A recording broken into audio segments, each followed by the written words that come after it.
শোকে পাথর BTS army, কেঁদে ভাসাচ্ছেন অনেকেই। কেননা প্রিয় তারকাদের ক্যারিয়ারে যোগ হচ্ছে লম্বা একটি বিরতি। বিটিএস এর 7 সদস্যের 3 জন আগে থেকেই আছেন মিলিটারি ট্রেনিং এ।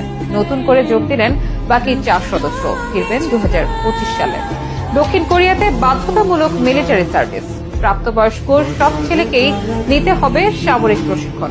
সে কারণে বিটিএস সদস্যদেরও অংশ হতে হলো এই নিয়মের। দেশকে ভালোবেসে দেশের আইনকে শ্রদ্ধা দেখিয়ে তাদেরকেও যোগ দিতে হলো মিলিটারি সার্ভিসে। যাওয়ার আগে ভক্তদের দিলেন আবেগপ্রবণ বার্তা। তাদের ফিরে আসার অপেক্ষায় থাকলো বিশ্বের সব বিটিএস অনুরাগীরা।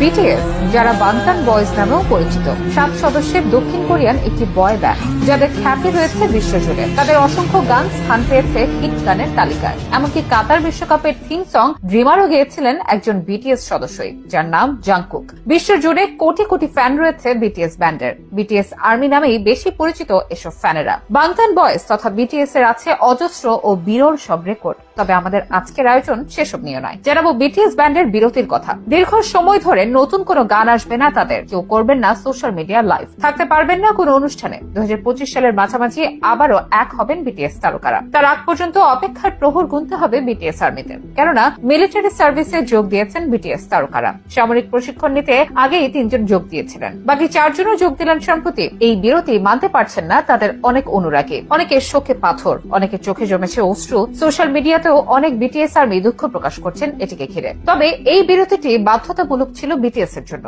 দক্ষিণ কোরিয়ার আইন অনুযায়ী 18 থেকে 28 বছর বয়সের সব ছেলেকে বাধ্যতামূলক মিলিটারি ট্রেনিং শুরু করতে হবে। এটি সাধারণ জনগণ হোক বা তারকা, সবার জন্যই। 28 এর জায়গায় ক্ষেত্র বিশেষে যেটি 30 বছর বয়স পর্যন্ত ছাড় দিয়েছে, যেমন অ্যাক্টর, কে পপ তারকা ইত্যাদি। এই কারণে বিটিএস সদস্যরাও 30 বছর বয়স পর্যন্ত ছাড় পেয়েছেন। তবে এটিকে একদমই অবহেলা করার সুযোগ নেই। দেশের আইনের শ্রদ্ধা দেখিয়ে ও নিজেদের বয়স বিবেচনায় রেখে বিটিএস তারকারা যোগ দিলেন তাদের বাধ্যতামূলক মিলিটারি ট্রেনিং এ। সে দেশে ট্রেনিং এর সময়কাল হয় সাধারণত 18 মাস থেকে 21 মাস, কিছু ক্ষেত্রে আবার 2 বছর। যদিও কিছু ক্ষেত্রে ব্যতিক্রম আছে তাদের নিয়মে।